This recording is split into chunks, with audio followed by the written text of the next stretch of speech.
गुरु प्यारी साध संगत, बड़े प्यार से कहिए धर्म निरंकार जी। आज का शीर्षक है जहाँ प्रेम वहाँ धर्म। 4 पुरुषार्थ स्वीकार किए गए हैं: धर्म, अर्थ, काम और मोक्ष। धर्म देश काल और समय अनुसार श्रेष्ठ विचारधारा से जाना जाता है। धार्मिक विचारधाराओं की अलग अलग किताबें हैं जिनमें यही समझाया गया है कि सारी मखलूक का मालिक एक प्रभु है। इस एक को अनेक नामों से पुकारा जाता है, लेकिन ये एक ही है। यही हम सबका निर्माता है, यही हमें चलाता है, ये सबको भोजन पहुंचाता है। यही वह चेतन सत्ता है जो हमें ही नहीं सारी सृष्टि को पालता है।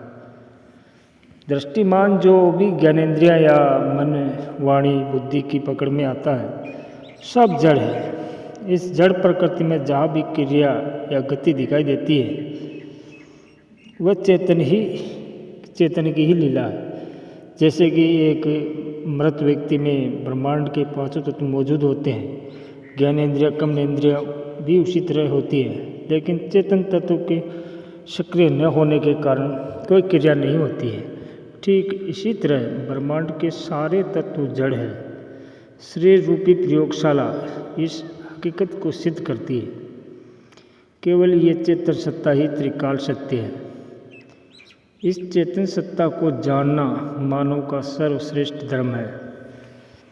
सारे धर्मों की किताबों में सत्य की एक जैसी परिभाषा है, जैसे कि इस पर किसी का प्रभाव नहीं है, ये स्वयंभू है, सभी इसी के हुक्म में है। ये सर्वत्र व्यापक एक रस सत्ता है। सारे धर्मों की यही एक समान मान्यता है। इसे जानो, इसे समर्पित होकर, इसी का सहारा लेकर सकारात्मक कर्म करने की प्रेरणा सारे धर्मों ने दी है। ऐसा करने से जीवन खुशहाल होगा और आत्मा बंधन मुक्त होगी।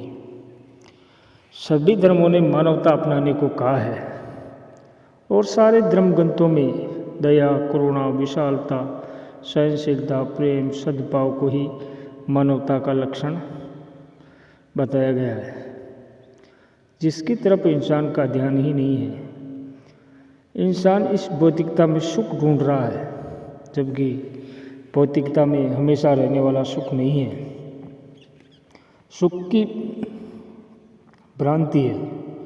दूसरी तरफ जो आस्तिक है वे पढ़ सुनकर ही सत्य को हासिल करना चाहते हैं, जबकि सारे धर्म ग्रंथ प्रेरित करते हैं कि दीदार की तलब है तो पहले निगाह मांग। ये निगाह सद्गुरु देता है, जिसे पाकर सर्वत्र हाजिर नाजिर प्रभु के दर्शन होते हैं। इसके बाद निरंतर इसके ध्यान से जीवन में आध्यात्मिकता का जन्म होता है। जिस प्रकार दूध को गर्म करने पर दूध का सार तत्व घी है, मलाई के रूप में दूध के ऊपर इकट्ठा हो जाता है, वैसे ही प्रभु की याद जब मन बुद्धि में बस जाती है तब आध्यात्मिकता गुणों से सहज ही जीवन में भरने लगता है। फिर कानून धर्म नहीं सिखाता, बल्कि सहज धर्म जीवन में प्रवेश करता है। जैसे कि संत नामदेव को कानून ने नहीं सिखाया कि कुत्ते में भी भगवान का अंश है, इसमें भी चेतन तत्व है जो हम सब में है। ऐसे ही महात्मा बुद्ध का जीवन भी प्रमाणित करता है उनकी दया और करुणा भरे जीवन को। जब वे कल्याण यात्रा पर थे तब उनके पास जो स्वयं के पीने भर का पानी था उसे उन्होंने एक सूख रहे पौधे पर उधेड़ दिया। जब शिष्यों ने पूछा कि गुरुजी आगे गांव दूरी पर है, अगर हमें प्यास लगी तो क्या करेंगे, तो उन्होंने उत्तर दिया कि हमें तो लगेगी, लेकिन ये तो अभी प्यासा मर रहा है, इसकी ज़रूरत ज़्यादा है। ऐसा संवेदनशील जीवन तब बनता है जब इस चेतन सत्ता का सतत एहसास होता है। हजरत ईसा मसीह उन्हें सूली पर लटकाने वालों के लिए प्रार्थना कर रहे हैं कि हे प्रभु, इन्हें क्षमा कर दो, ये अनजान है। किसी विशेष संस्कृति में जन्म लेने मात्र से कोई धर्मी नहीं बन जाता है। या कोई कौम विशेष धार्मिक नहीं होती है। कोई व्यक्ति धार्मिक होता है जब उसके पीछे गुरु की कृपा साधन बनती है। इंसान धार्मिक कहलाना तो चाहता है लेकिन बनना नहीं चाहता। ऐसे लोग धर्म के नाम को बदनाम करते हैं। जहाँ स्वार्थ होता है, दया करुणा नहीं होती है, वहाँ धर्म नहीं पाखंड होता है। स्वार्थी इंसान ही अपने बुजुर्गों को वृद्धाश्रम में पहुँचने को मजबूर करते हैं। वृद्धाश्रम खोले जाते हैं जहाँ रहे वृद्ध श्रम के मारे अपनी मजबूरी नहीं बताते और घुटन भरा जीवन गुजारते हैं। इसका कारण इंसान की दुर्मति है। दुर्मति का अस्पताल सत्संग है, जहाँ सतगुरु की कृपा से तत्वबोध होता है। सत्संग से दुर्मति समाप्त हो जाती है और आध्यात्मिकता जन्म लेती है। वर्तमान में संत निरंकारी मिशन आध्यात्मिक विकास के लिए भौतिकता को सीढ़ी बांधकर लोगों को निरंतर अंधेरे से प्रकाश की तरफ ले जा रहा है।